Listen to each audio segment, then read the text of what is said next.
Olá, gente, tudo bem com vocês? Estamos aqui para mais uma videoaula, dando início hoje aqui com essa videoaula a uma sequência aí de aulas sobre ecologia. E nessa nossa primeira videoaula, vocês vão entender alguns conceitos essenciais da ecologia, né? Conceitos essenciais que vão ajudar a entender os aspectos mais específicos aí que vêm nas videoaulas seguintes, tá bom? Então venham comigo para nós entendermos esses conceitos essenciais. E para começar aqui, nós vamos pensar um pouquinho sobre o que é ecologia, né? Então, primeira coisa é entender bem qual que é o objeto de estudo aí da ecologia. Então, conforme vocês estão vendo aqui, a ecologia é o ramo da ciência, ramo da biologia, que vai estudar essencialmente as relações tanto entre os seres vivos quanto a relação dos seres vivos com o ambiente em que eles estão vivendo, tá bom? Então, quando você pensar ecologia, você pensa nisso, pensa que é a ciência que vai observar essa questão das interações, das relações entre os seres, de como os seres vão interagir, se relacionar com os elementos presentes no ambiente onde eles estão vivendo.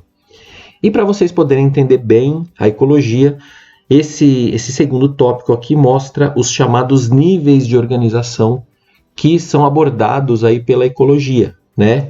Então, quando nós pensamos aí em termos de níveis de organização, observem aqui, tá? Vamos pensar aqui em 5 níveis de organização que são estudados pela ecologia. Então, na ordem aqui nós temos a população, a comunidade, que é mais ampla que a população. Depois da comunidade temos ecossistemas. O quarto nível de organização estudado pela ecologia seriam os biomas e o mais amplo de todos seria a biosfera. Então, o que significa, qual o conceito de cada um desses níveis de organização? Então, quando pensamos aqui em população, né, vamos pensar aí num conjunto de indivíduos da mesma espécie que habitam determinada região geográfica. Então, se você pensar aqui no esquema, está mostrando um pinguinzinho, aqui seria um indivíduo. O conjunto de pinguins, né, da mesma espécie, que estão lá vivendo na mesma região geográfica, eles vão constituir uma população de pinguins. Então, é um conjunto de indivíduos, todos da mesma espécie, habitando a mesma região. Então, se você pensar, uma formiga é um indivíduo, o formigueiro inteiro, com todas as formigas daquela espécie naquele local, vão constituir, então, uma população de formigas. Uma determinada espécie de planta, vamos dizer um pé de milho, é um indivíduo. Se você considerar um campo formado aí por muitos pés de milhos aí, né, plantados ali, aquele conjunto de pés de milho representam ali uma população de milhos, tá bom? Então aqui nós temos o conceito importante aí de população. Aí o segundo nível de organização seria o nível de comunidade. Qual a diferença de população para comunidade? A comunidade é o conjunto de várias espécies, diferentes espécies, habitando aquela região geográfica.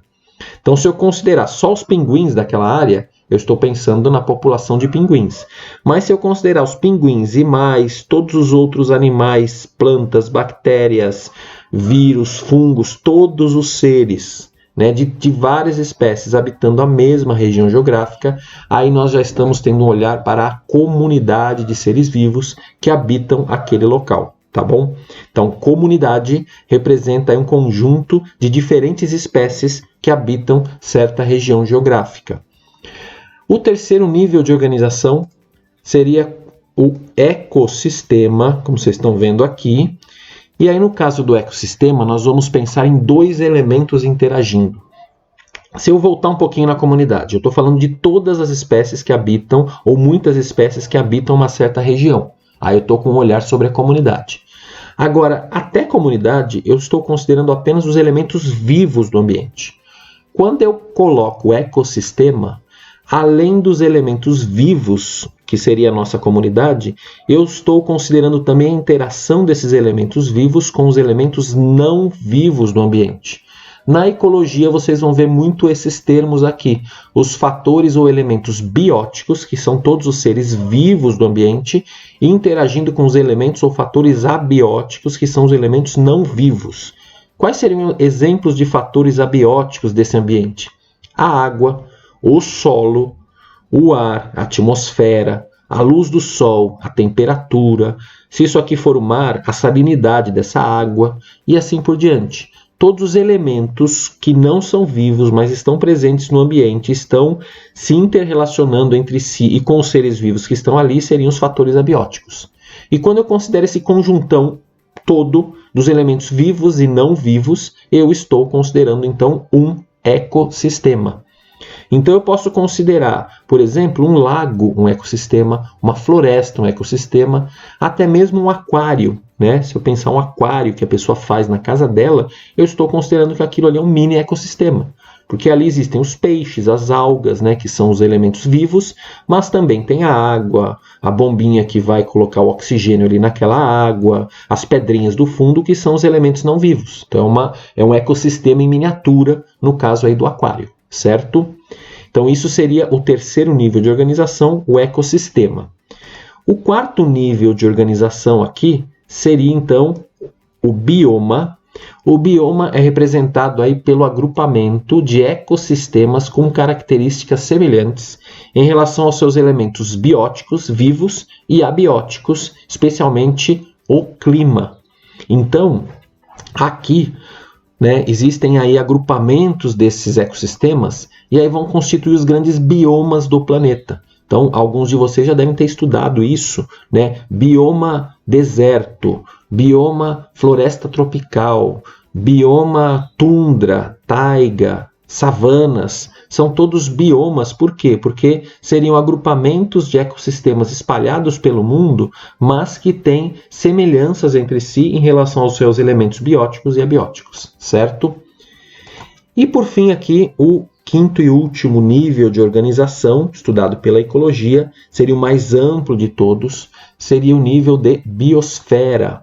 O que representa a biosfera? Biosfera representa todos os ecossistemas do planeta Terra inteiro. Então, quando eu considero o conjunto de todos os ecossistemas do planeta, estou considerando a biosfera. Ou seja, resumindo aqui, diz respeito a todas as regiões habitadas do nosso planeta, certo? Então, seria uma visão ampla, geral, de todas as regiões do planeta em que nós podemos encontrar algum tipo de ser vivo. Tranquilos?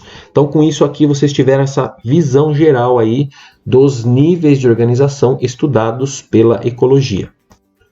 Outros dois conceitos que nós vamos falar muito aqui nas nossas aulas, né, que vão ser muito utilizados aí nas aulas de ecologia, seria primeiramente o conceito de habitat e depois nicho ecológico. Então, o que seria aí? Qual a ideia de habitat? Habitat seria basicamente o local onde os seres de uma determinada espécie aí vão viver, tá?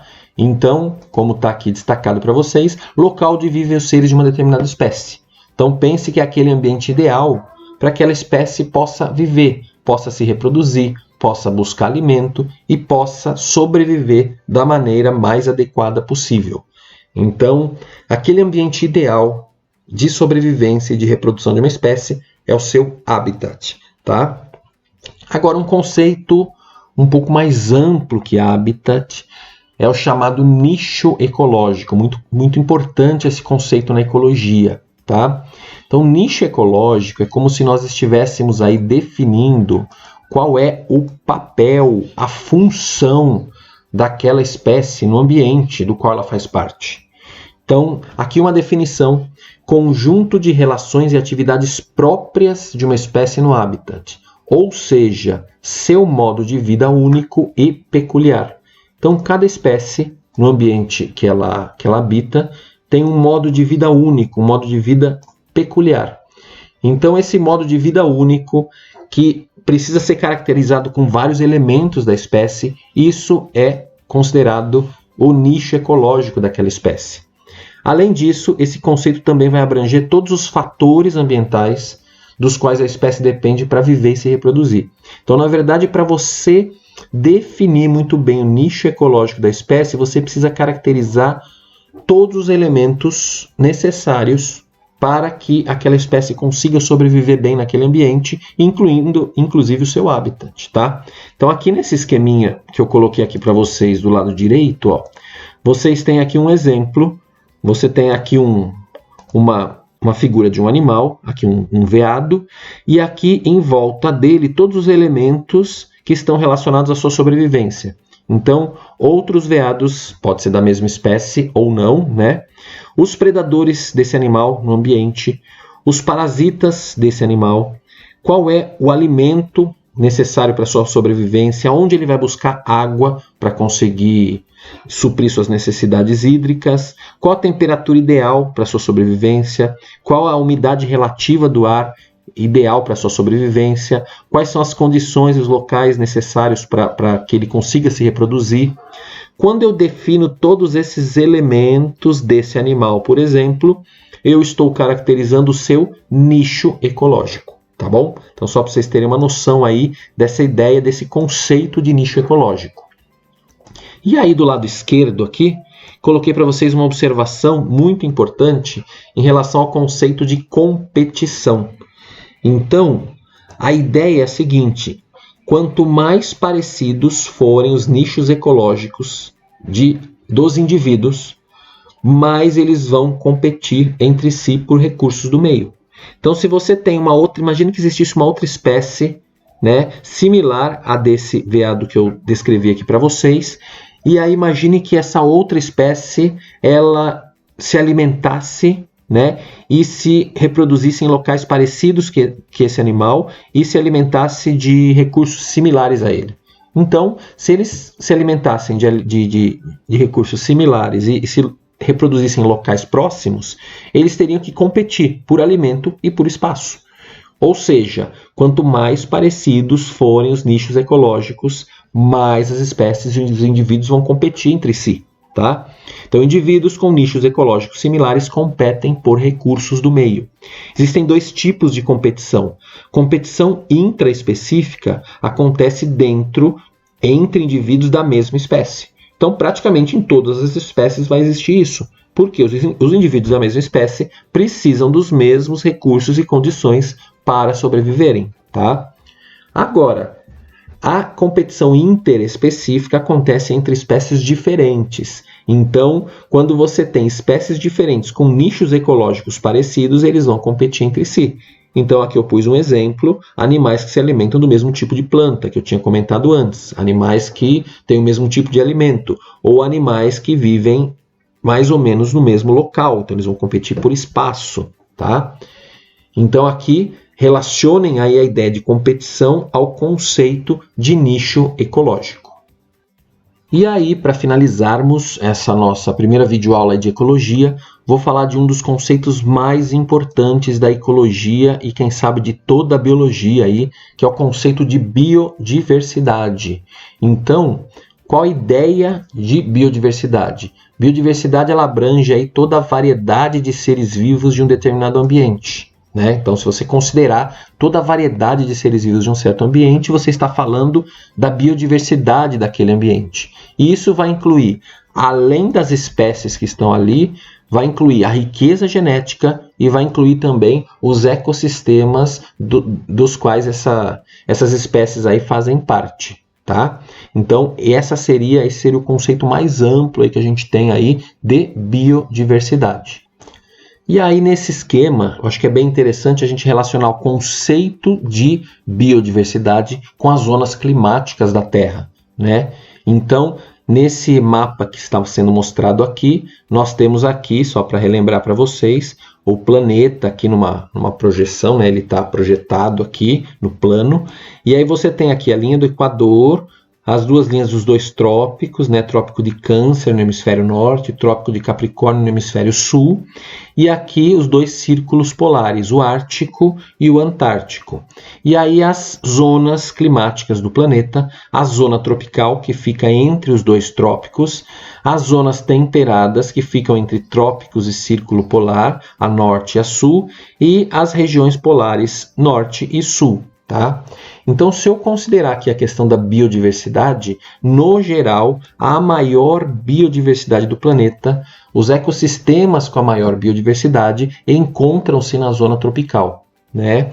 Aí depois, considerando as zonas temperadas, nós temos ecossistemas também com uma biodiversidade relativamente alta, porém, se eu comparar ecossistemas das zonas temperadas com ecossistemas da zona tropical, geralmente esses ecossistemas têm uma biodiversidade menor do que dos ecossistemas da região tropical, tá?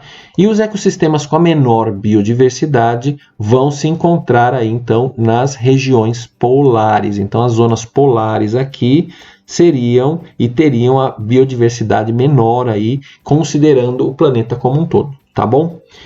Então, com isso, finalizamos os conceitos essenciais, básicos aí da ecologia, finalizamos essa primeira videoaula. Se vocês tiverem alguma dúvida, me procurem, me perguntem, tá bom? Um abraço, gente, até a próxima aula. Tchau, tchau.